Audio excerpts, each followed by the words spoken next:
Welcome to the NCDWI Guide podcast, where defenders of the Constitution assemble to prepare for courtroom battle and firm owners gather to develop marketing strategies that will revolutionize the practice of criminal defense.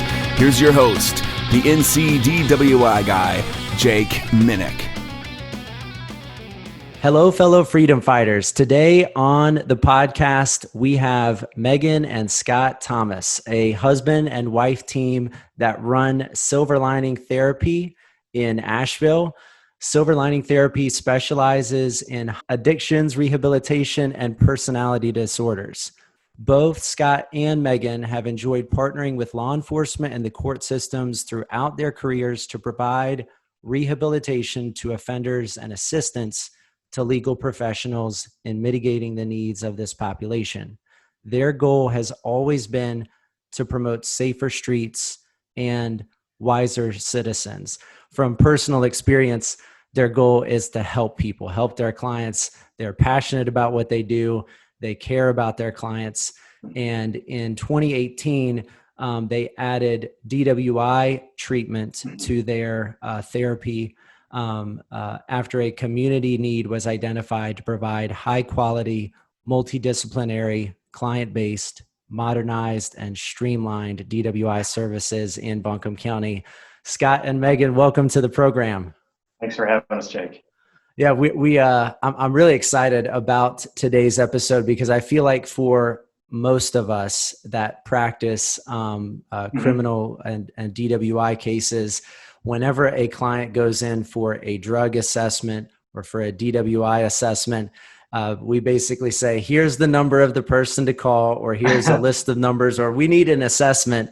And client goes into the office, spends some time in there, and walks out with a piece of paper that they need. Yeah, here's your ticket. Take it over. Here's the ticket. Take it to the court. Take it to the DA. Take it to the judge to have the limited privilege signed. But beyond that, there's really not a lot of understanding of what happens during that assessment. So if you all could just tell us a little bit about kind of your practice and then a little bit about kind of the DWI assessment process. Absolutely. Yeah. Thank you. And thanks for the introduction. So yeah, our practice, I mean, we've always been on the side of the offender population. I got my start working in opioid treatment about 15, 20 years ago, and worked in the jails. And then you worked with prison reentry initiative. So we've been on that side for quite a while, did some trainings, did some crisis intervention trainings with the police. And so kind of speak both sides. We speak the side of the legal system, and on the other side, we speak the side of the folks that are advocacy. The advocacy for the folks that are going through, getting a charge. So, and we enjoy that. We enjoy the difficult cases. We enjoy folks that are trying to navigate a situation, and maybe this is the first time that they've ever actually wanted to try to either get clean or sober or get their life together. So we enjoy that. I think there's a lot of challenge in there, but also a lot of reward. And the DWI component that got added in, when we just determined there was a need in our county, in Buncombe County, to kind of maybe just update things a little bit. We're elder millennials, I guess we're called. So we're kind of have a love-hate relationship with technology, especially with COVID. We've had to learn real quick here, our blind spots. But yeah, it's been interesting being part of this because we find the bar is often pretty low. Folks kind of come in, head down. I know I messed up. I'm a horrible person, and just something like that we felt really radiates from your practice is trying to treat people with dignity and respect, help them understand. Sure, a lot of folks did make an error, but helping them learn from it, or your mistake doesn't make you a mistake type thing. So we pull a lot from our shame work and our work with folks that have come from difficult backgrounds, trying to help them understand more. Yeah, we want this DWI to be an opportunity, a catalyst, if you will, for change in their life. We say, if everything's going great in your life, cool. Let's just make sure we keep it that way. That's right. Through our interventions. And maybe there's some things we should look at for what led you here. And if there are changes that need to be made, let's just do that so you can be successful. We can have, safer streets, wiser citizens, all that. So, yep. The goal is not. I think that's such a critical point of emphasis for kind of what we do as attorneys, and also for kind of what assessors do, because basically we have so many clients that come in, and if you treat a DWI as just like a list of things that you have to check off to kind of get to the other side of sentencing, have the case in the rear view mirror, to me, that's the total wrong approach in terms of being able to use it as like a learning and growth opportunity. Absolutely. It's you can totally waste this moment that has come, this kind of crisis moment that has come for somebody. There's all of this potential value that can come out of this learning experience. And I love the name like silver lining therapy, because it really kind of jives with that idea that there can be this learning moment that comes out of this. And I think for us as attorneys, especially in how we communicate what the assessment is to our clients, I think in prior years and younger years, I would basically say, look, this is something that you got to do to kind of to check the box. Like, you have to do this. Everybody has to do this. It's standardized. Like, they ask you the same questions, and it was all humdrum, right? Like, you got to do this. And it felt very unimportant. And I made it unimportant to the client. But, having realized how much value can come out of treatment and how much there can be a change in somebody's life based on what they're learning, it's kind of like, why not, just sell it and be like, hey, you got to do this. You got to do it anyways. Might as well put your whole self into it and see what happens. Like, the worst case scenario is, you spent the 16 hours of your life that you were going to spend otherwise, doing what you were required to do. But if it ultimately changes things for the better, then why not kind of go and totally invest it? So I've, kind of tried to model that to clients, because you just have such rare opportunities in your life where you can work on your mental health. And now it's like, okay, it's required. And so you can either look at it as, all right, fine, it's required, or all right, take advantage of it because I got to do it. That's opportunity. Right. Yes. I love that. And we view the assessment as the beginning of treatment, right? So the assessment shouldn't just be about going and answering a bunch of questions and checking a bunch of boxes. That's why we chose to do the, even before COVID happened, we chose to do our assessment as an online based, you can do it on your own, from your own computer, even from your phone, so that we can have all of the information that might take a couple hours to go over. We have that ahead of time, and then we can review it. And then when we're sitting with the client, it's really just more a conversation about your life, filling in the blanks and starting that therapeutic process to help them get insight about their life, to help them start to buy into the process. And so then when they actually receive the hours assignment or the whatever they're considering to be punitive treatment requirements, that we actually want them to view it differently. We want them to go, oh, cool, I'm excited about this class. I actually have these goals that I have highlighted in what we call a treatment plan, but for them, it's just some life goals that they've illuminated for themselves. That's right. Yeah, that's awesome. Yeah, and the bread and butter of North Carolina's treatment is the Adets program, which is probably around 40 to 50, 60% of folks, the first-time offenders that come in. The Adets, the Alcohol, Drug Education, Traffic School, it's the 16-hour program, and that's kind of the first time go through. You have to meet some criteria to get there. But when we came in, we found this. We both got trained and certified to do the Prime for Life class. Prime for Life is kind of the parent organization that's been in operation about 30, 40 years, small private company, that's what Adets is. It's just the North Carolina version. So we were really excited when we found out the state had the opportunity where we could offer that to all folks that come through treatment. So for most people, when we're also like starting with treatment with the assessment and kind of directing them, people just want to know where to go. Where do I go? Or what comes next? That's a good on-ramp, because whether it's your first time or whether you've got some other factors that make it so it's a little bit more severe of a case and you need some longer hours, we can kind of get back to that, because that's one thing that you said is that mysterious, like, go behind door number 1 and come out with an answer. And this allows folks to say, okay, this is the next thing I can do. A lot of folks will sign up at an assessment for the class, so that way they have it and they feel good. And also, if they've got a couple more hours to do, it's good because 16 hours gets them a big chunk of it there. So we've integrated that into our program. And that's unique. Yeah.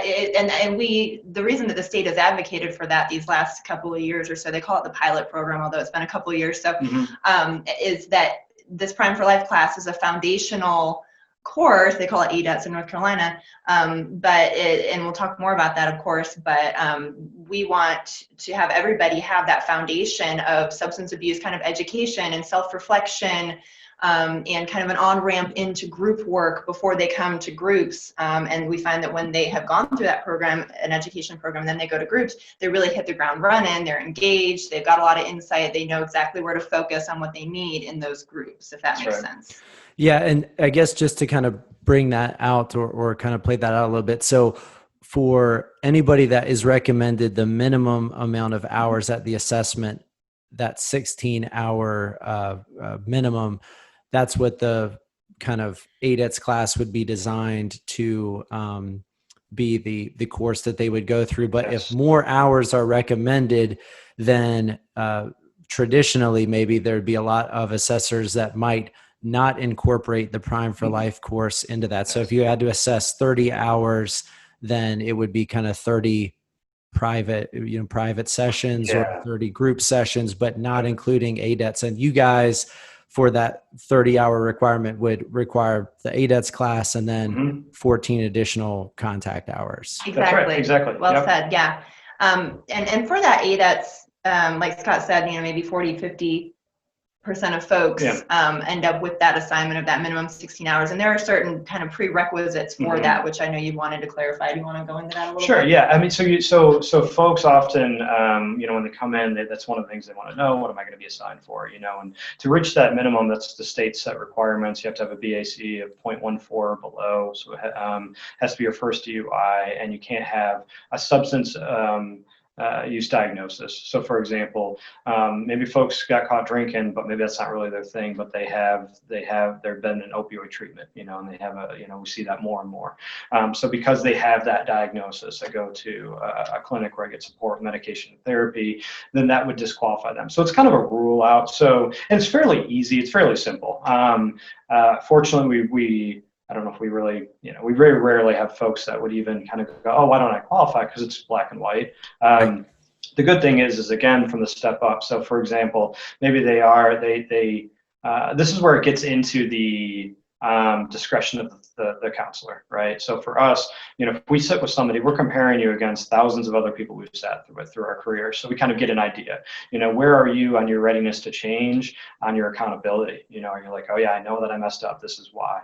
And maybe it was something hairy. Maybe they did a hit and run, maybe they did something where there's aggravating factors from the court's perspective, but they're really accountable for it. They sobered up, they've had some time to think about it. Maybe they've stopped drinking since the incident. Some people haven't. Yeah, right. And that's where again we think of treatment not just as checking the box and getting the hours, and but like for example, okay, how can we really also help you be prepared for your case?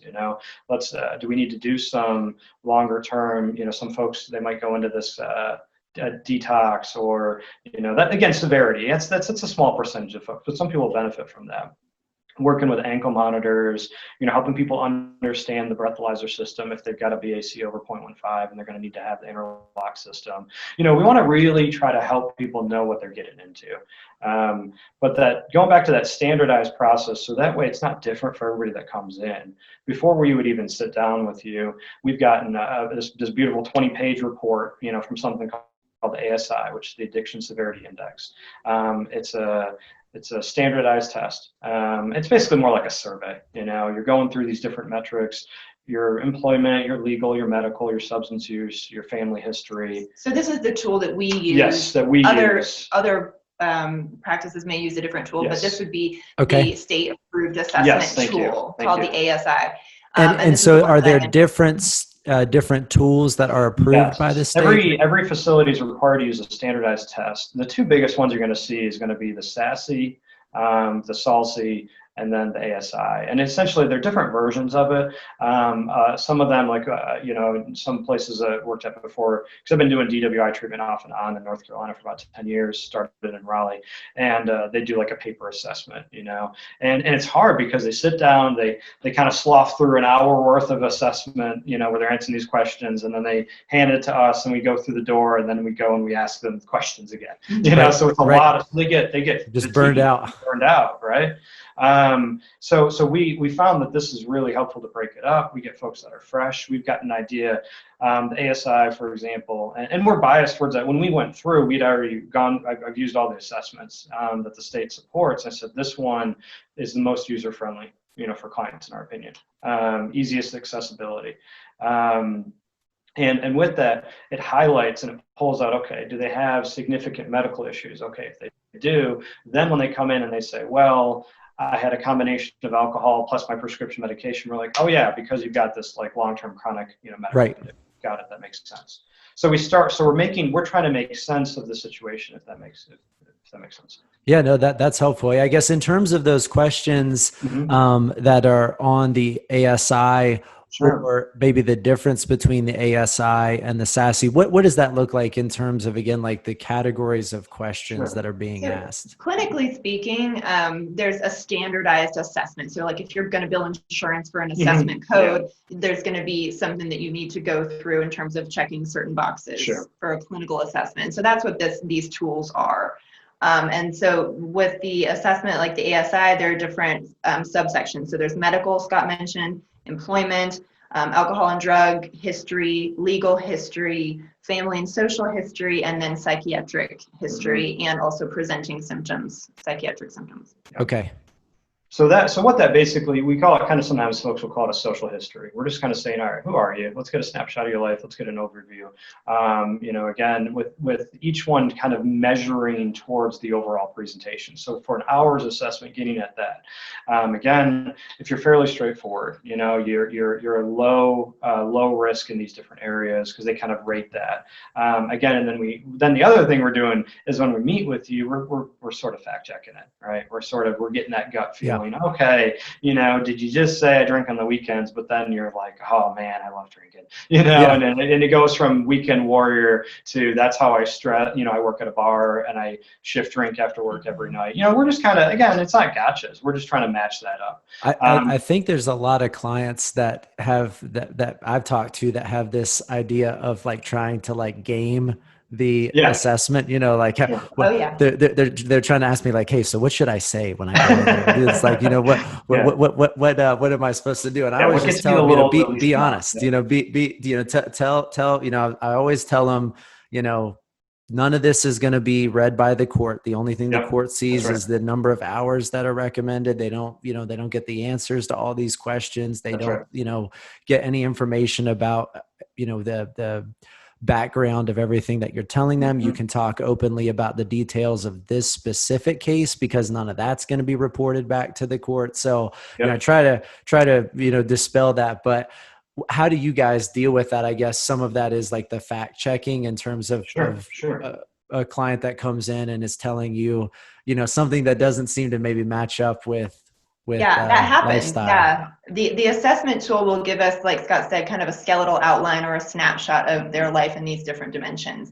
And then when we're chatting with them, again, you get pretty good at reading and knowing which questions to ask and re-ask. And a good example would be the assessment tool only asks about the incidences of convictions around driving while intoxicated, or other related offenses. And so then we would say in the elaboration in the interview, okay, tell me a little bit about, so you've got 2 DUIs, tell me about the one that happened in 2017. Okay, now tell me about this one. And we would just ask some follow-up questions. Some people will just give a couple sentence answer, and it's our job to kind of elicit information out of them. And we try to do it in a really user-friendly way that doesn't make people feel like they're being interrogated, right? And again, that's just a difference in clinical approach. But certainly people are not forthcoming, and we have run into that where then the report from the state comes back. We pull a motor vehicle record as part of the assessment. That is a part of what we do in order to kind of fact check, if you will.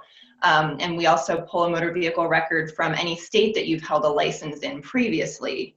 And so we'll get into some of that when we get into what to bring to the assessment that's helpful for that process. But in fact, and then we should just pause there real quick and do that real quick. Because again, this is that presentation that we're seeing. We're trying to just get as much information as possible.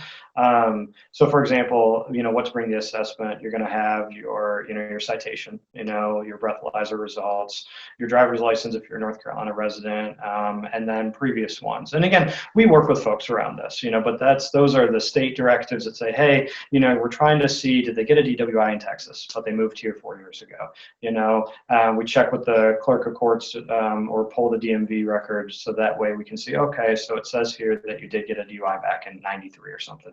Because some folks have this thing where, again, maybe it's less about not trying to misrepresent themselves, but they're like, that happened 30 years ago, you know? And in the state's eyes, a DWI from 30 years ago means you still had 2. So for example, you might not qualify for the Adets.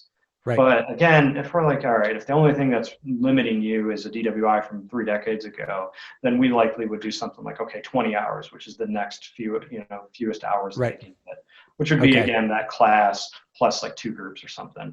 So yeah, let's just So in kind of tying in, there's this is how we fact check. Essentially, we have a lot of black and white, we due diligence that we do in these reports, and then there's of course our clinical impression. So again, if someone doesn't seem motivated or they are resistant or ambivalent, as we say, then we would maybe encourage them to take a few more hours because they may benefit from it. That's our clinical discretion, and so getting to what they bring specifically to the assessment.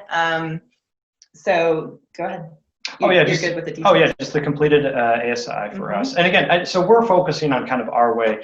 Other DWI providers, it's going to just be a slight variation. Everyone needs to get a copy of their motor vehicle record. That's required. They have to do some kind of standardized assessment. How they do that, varies, but it's kind of in the same framework.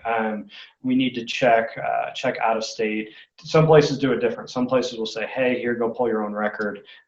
We've had it be our policy that we pull it for you. So if we have the ability to, we will pull the motor vehicle record for them with them online. We don't put that burden on them. It's a $10 fee. I think they've upped it to $10.75 in the last few months. For North Carolina. And then if there's another state, we try to work with them online and do that as well, or get the paperwork for them to send off so that we can check our box and they can not be burdened by that process.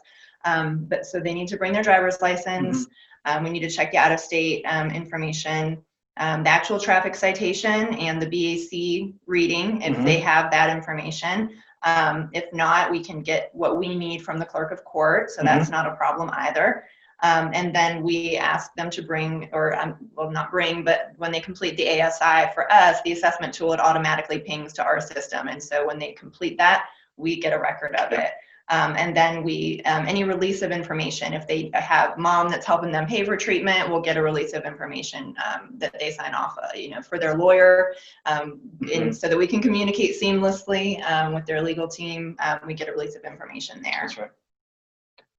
Yeah, that's great. I mean, it's great to know exactly kind of what the process looks like. And I think one way that we can, help with kind of having clients have their expectations in the right way as defense attorneys is really kind of just trying to dispel this mindset of, if I kind of game the system, I might be able to get like a few less hours.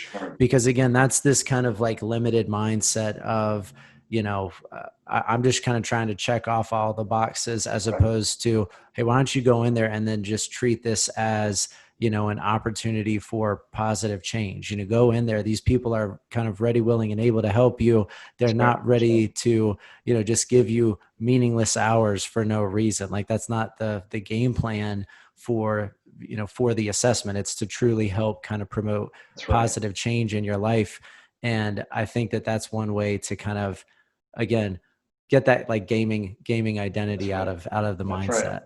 Well, and one way that our State Department has sought to support that they've integrated DWI. So rather than it being like, okay, DWI is over here on the shelf, it's just under substance abuse services. So you're seeing more and more. They're not looking at DWI as a separate service provision. It's just substance abuse providers incorporating DWI specific clients into an already existing framework for substance abuse. And not all providers have approached it that way. Mm-hmm. Right. Is worthy of note.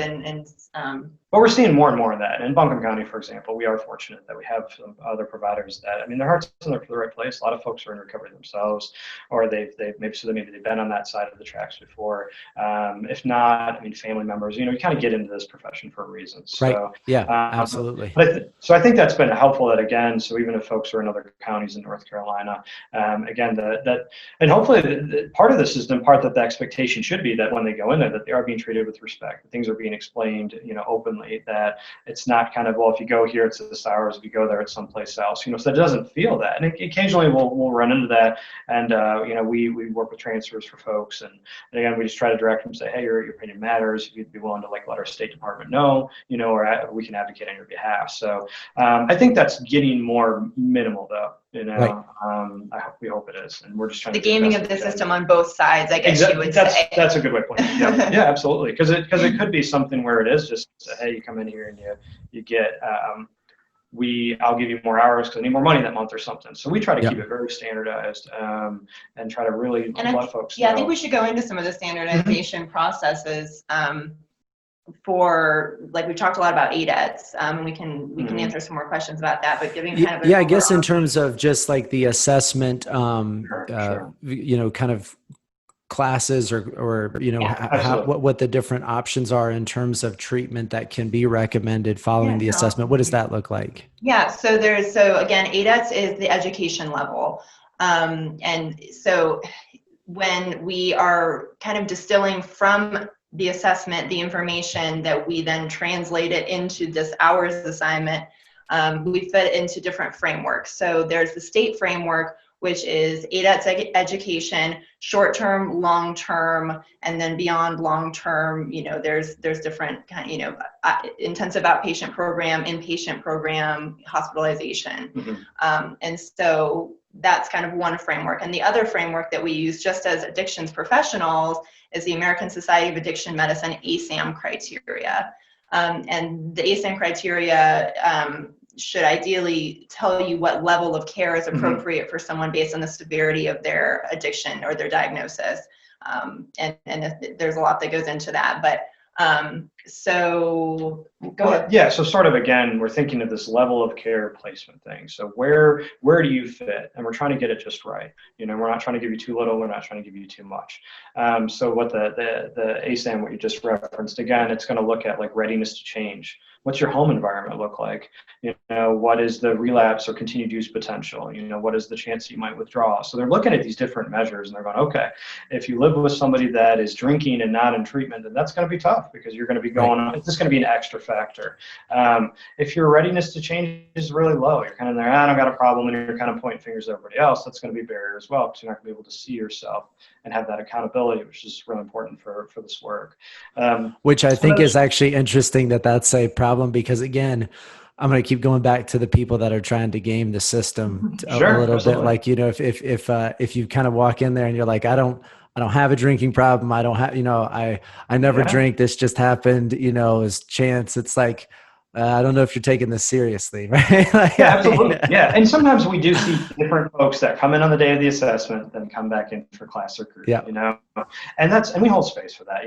Years ago, one of my mentors talked about denial as don't even know I'm a liar, doesn't even know I'm lying type thing. So sometimes it's not, we try to look at it from the standpoint of folks are doing the best they can. And of course they can be doing a little bit better, So the enhancing motivation for change is a lot of our goal. Oh yeah, that's a big treatment modality is motivational interviewing, trying to motivate people to change on their own.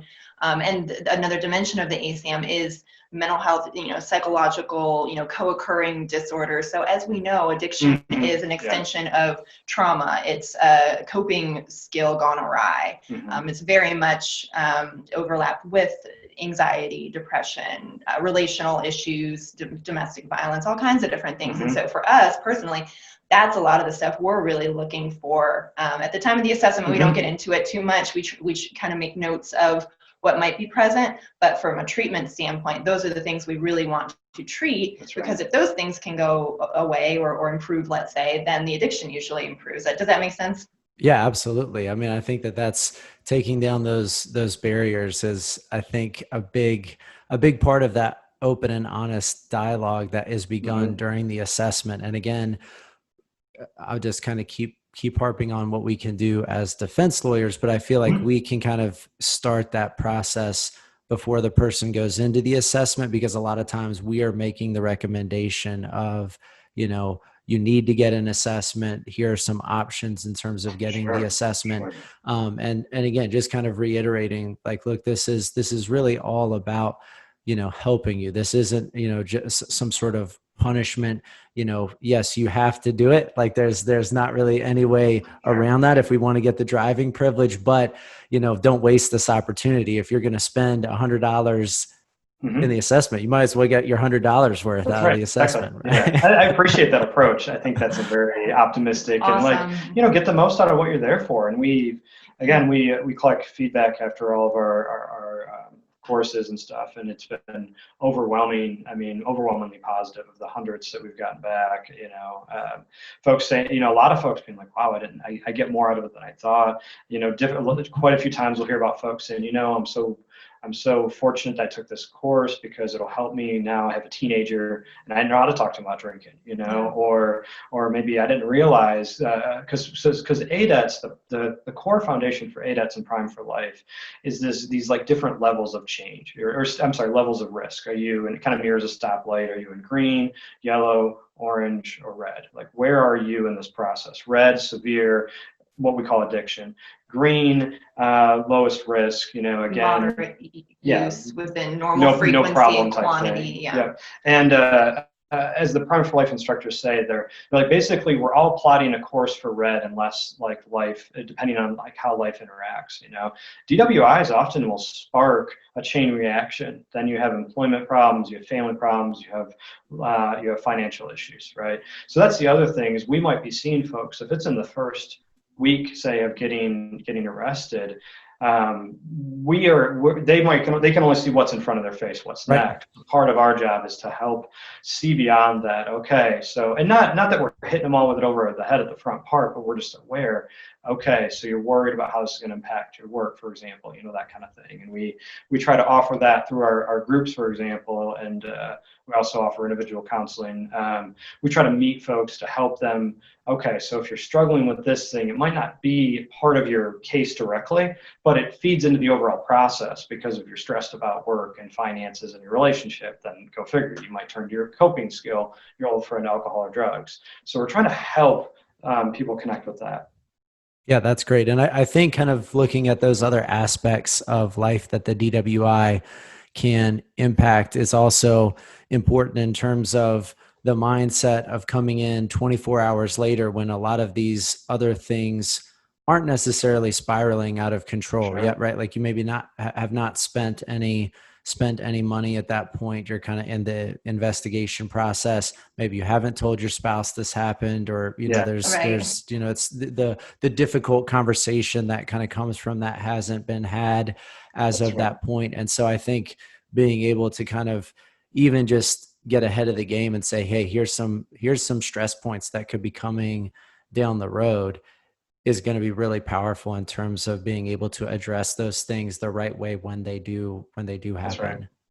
And we have an infographic that we had made for folks that really highlights how straightforward in a lot of ways, at least our end of things is. You do the the online assessment thing, you meet with us, you get the required documents, we make a recommendation, and then you either start the class or do some treatment beyond that. It's fairly straightforward. It feels complicated because I think people, again, it's hard to see, is this going to take 6 months or a year, what's going on? But it's fair. So one of the things too that we're trying to help folks do is understand what are their next steps. So they leave here, they've got an action plan. We try to maybe sign them up for a course, or sometimes folks are like, I am struggling with drinking, I need help with that. We go, okay, you can start group tonight or start this weekend or something. So that's part of, so we have to also look through the lens of not just checking that box for folks, because sometimes we can kind of ping off of their energy.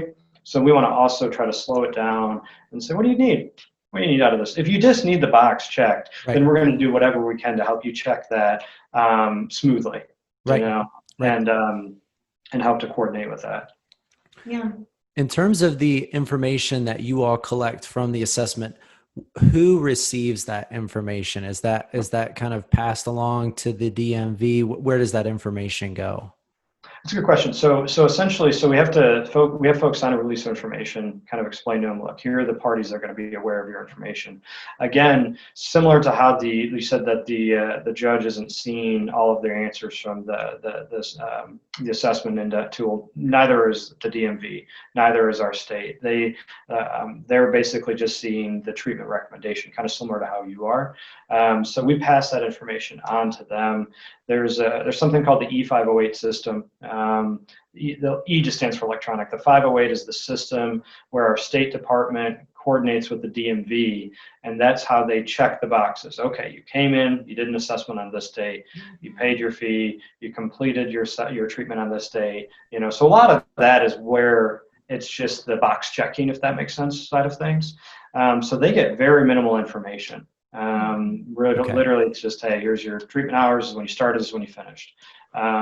Did you have past DUIs, that kind of thing. Well, one thing we did want to go back to and flesh out a little bit for you, if that'd be helpful, would be kind of the levels, the overview of treatment, right? Yes. So again, you have the base 16-hour program, simplest thing. They can, for us, for example, they complete that in 4 days over 2 weekends. Okay. So places do it differently. It's a minimum of 4 days in North Carolina. So that Adets program, so some places do it in a week, most places do it in maybe over 2 weeks. So if they come in, they get an assessment on Monday, we rotate ours once a month, happens to be that coming up, they might be done with their assessment and their treatment in 2 weeks. So very quick turnaround. If they've got Adets. If they're in that Adets category. Okay. State has, if they're short term, that's 20 to 39 hours, and that's the next level up. That's the next level up. Yep. Yeah. And this is still under outpatient, right? So outpatient is short term. Can I real quick? Yeah.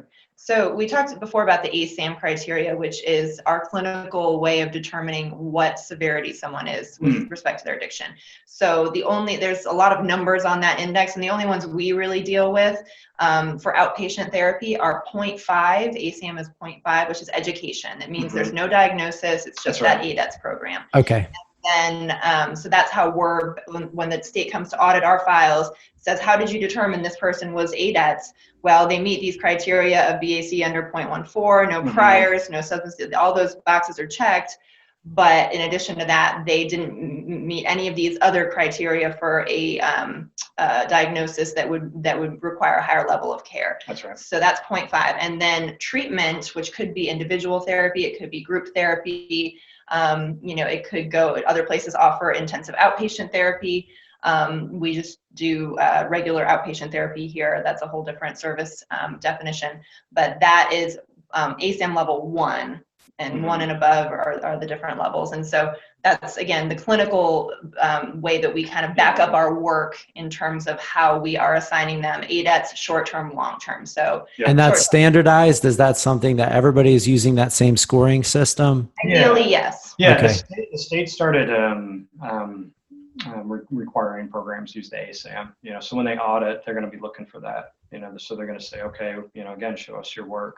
So a way to empower clients, if they are concerned about gaming of the system on the other side of things, would be to say that, there has to be a justification for the hours assigned based on ASAM criteria. Right. And they can, if they want to get with us and have some direction on how to research that, that's great. But you can just Google it. Sure. I just wanted. Yeah, that's helpful. Yeah, that's very helpful. Yeah, so it's that's kind of the clinical behind the scenes part for us, and then the DWI stuff is kind of like, again, where they kind of shake hands. So that outpatient, most folks, probably 90% or so of folks are in that outpatient, short-term, long-term Adets category. Occasionally, again, I'm just kind of guessing here, but from what we see, maybe around 10, I'd say easily 95. I mean, very rarely do we have folks that would need to be referred for inpatient or medical detox. Yes. After their assessment. And if so, then usually the portal of entry is different. They didn't get a recent DWI. Right. They got DWI a couple of years ago. They've gone through long-term treatment, halfway house. We do work with adult drug court treatment program and sobriety court. So again, that kind of gets in that, again, the higher severity cases. That is something too. So if somebody has come to you and they're taking care of an old DUI, right, then they did do treatment, got a DWI in 2012, went through treatment, been sober, just now trying to get their license back. We can assess that, we can get a release to that treatment provider. It would do what's called an in-state review, in which case then we're going to assess, make sure it meets the criteria, that what they likely needed at that time was what they got. Again, maybe they went through an inpatient and then maybe a few months, maybe they went to an intensive outpatient, right? I know I'm a little in the weeds here, but for all intents and purposes, there's different reviews that we're doing. So if you have somebody that's in that kind of more outlier criteria, it's an old case that did treatment, great, that's perfect, we might be able to use it. Okay. On the other hand, if they had treatment for that DWI a couple of years ago, relapsed, have been drinking steadily for the past 9 months, we're going to take that treatment into account, but also we're going to say, what do you need now? This is the totally new treatment episode is what we call it. That's right. Okay. Does that make sense? Yeah, that does. Yeah, that's really helpful in terms of understanding that process. Yeah. So with the base category, entry-level Adets, 16 hours, short-term 20 hours to 39, long-term 40 to 89, intensive outpatient 90 and above. So most folks are going to be in the first of those three categories. For us, again, most of our folks are in the short term because up to 40 hours, that's a fair amount. That's doing a class and then maybe doing, 10 groups or something like that. And we do have the ability to scale it up. And it's, folks might, some of your clients might laugh, but occasionally we have people that ask for more treatment. They do. We also do aftercare with folks. I know that to be true because I can think of several clients that have done that. So it's and we also and again with that treatment episode, we often want to respect too and say, look, let's get your needs met with the court system. So we're going to end this here with them. We're going to send in all your documents and paperwork, and then with the state, and then we're going to go ahead and continue treatment, and then we can write supportive letters and things. So that's that case too, where you can kind of meet the needs of where they're at. I guess in terms of the treatment, since it's the most standardized and is used by you all pretty much for most of the clients that you see on the DWI end of things, can you give just like a overview of the Adets course and what that entails, what that looks like in terms of the kind of big picture of what the purpose of that program is? Yeah. So again, Adets course, 16 hours. That's what North Carolina calls it. The course itself is Prime for Life. And so the Prime for Life, the goal, Scott explained a little bit about it earlier, but the goal is for them to identify their values and what's important to them in life, and figure out how the choices that they're making, high risk versus low risk choices, combined with maybe certain biological factors that they may have, hereditary history in their family, high tolerance, low tolerance, how this all paints a picture and creates a formula that puts them on a pathway to addiction. So the pathway it's a really wonderful program. It's color coded: green, yellow, orange, red. Green is kind of the safe zone. If you're drinking in moderation, drinking not on an empty stomach, not mixing with medications, you're making low risk choices, and also drinking in moderation, which there's a lot that gets into how we define moderation in that course, then you're green. Then you shouldn't develop a tolerance. You shouldn't be actively working into a yellow and then an orange and then a red phase, red being addiction. A yellow phase example would be, you're not drinking in moderation. Maybe you're binge drinking. Maybe you're a weekend warrior. Maybe you're drinking socially, but drinking to a level that would increase your tolerance to where you have to drink more and more to have the same experience. Right. Maybe your social, peers are encouraging of high risk choices, things like that. And then orange is when we develop like a psychological addiction. We start pairing drinking with all kinds of different activities. It becomes more of a lifestyle and a companion. And then pretty soon you're kind of sliding into red, and that's what a lot of folks anecdotal experience. So they self-identify where they are. They don't actually have to out themselves in this course at all. There's a workbook that they will get, that's their personal workbook to follow along. And so they will have reflection exercises where they will identify, hey, I think I'm in this category. And these are the situations that I find myself in. And this is what my friend group looks like. And this is how my life could have looked had I made low risk choices from the time I started drinking at 15, whatever.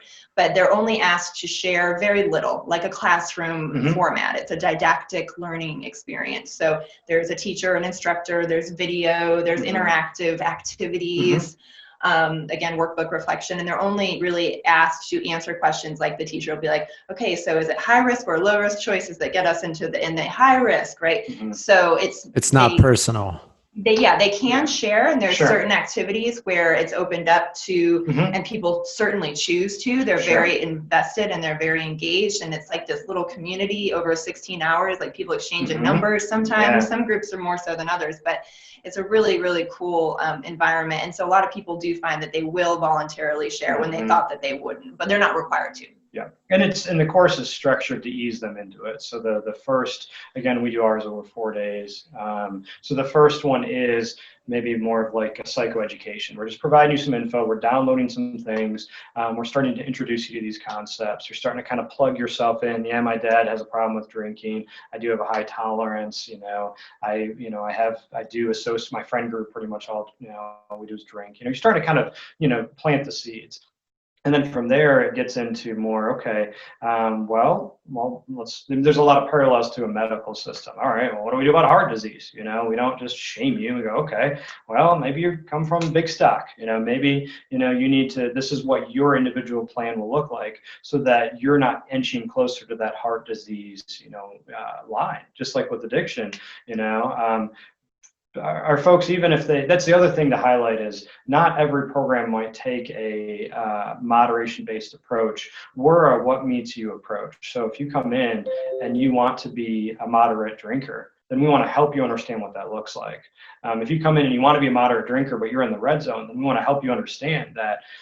You can't moderate, right? And maybe that lets us know there's a bigger problem, right?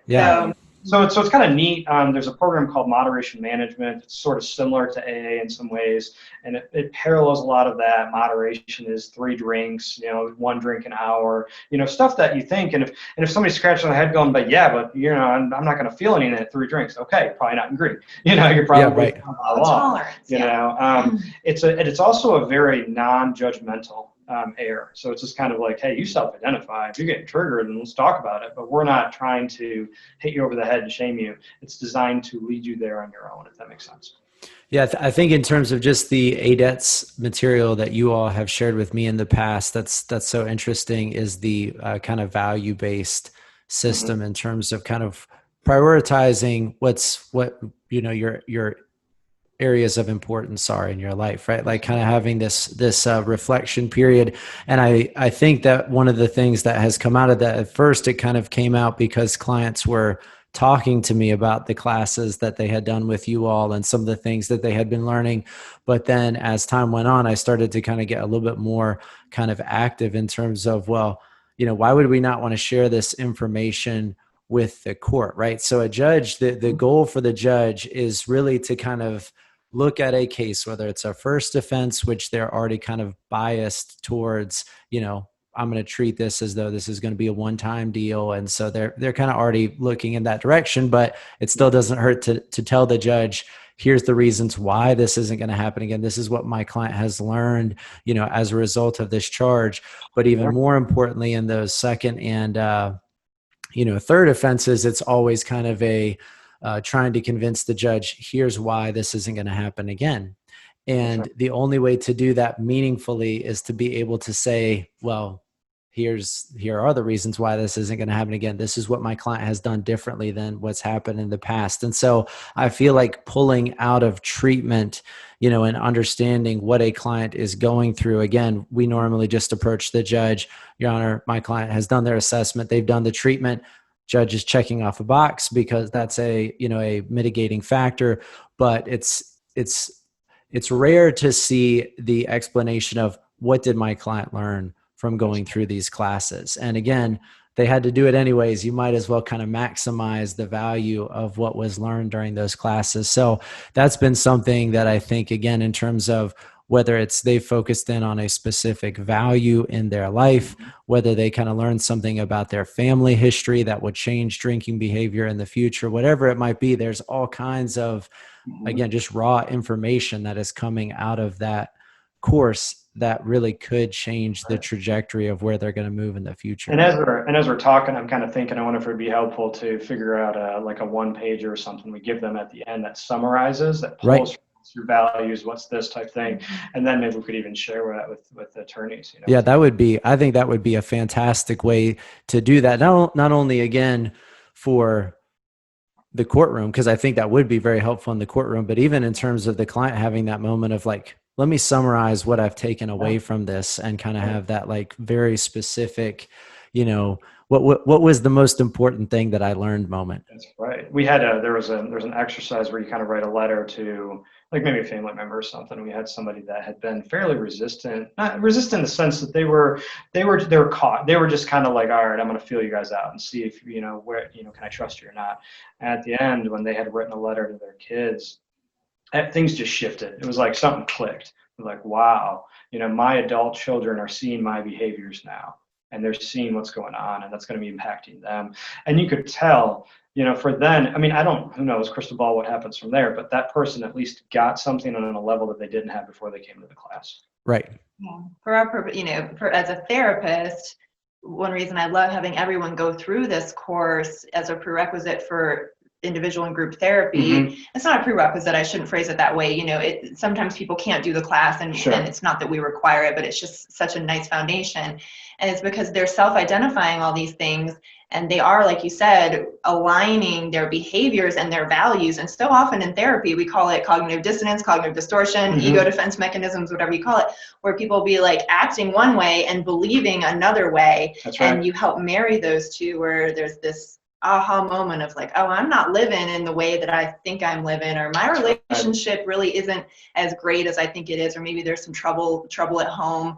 My coping skills are really kind of tripping me up, and I can take the blinders off now and see a trajectory of treatment where then as a therapist, there's a jumping off point where I'm like, okay, so let's talk about the things that you've learned about your dad's relationship to alcohol in the class, right? And go from there.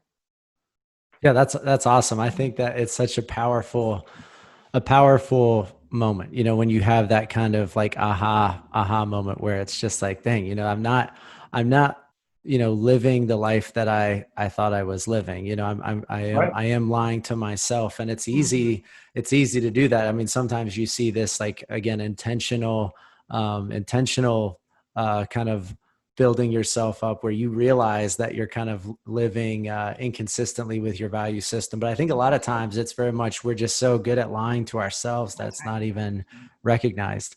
We have two quotes that we use a lot. One is without consequence, learning can't take place. So we try to also help people see, again, that silver lining, to come from a place of gratitude, to say, you know what, I'm grateful that this DWI happened, because it was an opportunity for me to look at my life, to have a consequence, and to make some changes, right? So that learning can take place. And then kind of another point that we often will share with folks is that good intentions without wisdom is how consequences happen, right? So good intentions, very very few times people are like, I meant to drive drunk. Maybe they were upset, they wanted to go to the store for a pack of cigarettes, they didn't, they again, physical versus mental tolerance, they felt like they weren't impaired, they hadn't been keeping track of it, they didn't eat. Again, very valid reasons, right? In terms of supporting from their perspective why their intentions were good. But then that wisdom piece, that's where that course is trying to help, and our treatment is trying to help pass along some wisdom, so that next time, when you're in situations moving forward, that you don't just kind of keep, you see things clearly. Yeah, that's right. You don't keep, again, the whole like definition of insanity, doing the same thing over and over and expect a different result. We were able to kind of step back and go, okay, I got it. This is why I ended up in that situation, and now I can take back some accountability and power so that I can prevent myself from having to get there again. I love both of those quotes. Those are great. I'm gonna have to put those up in the office somewhere. There you go. I That's like discipline equals freedom too. Yeah.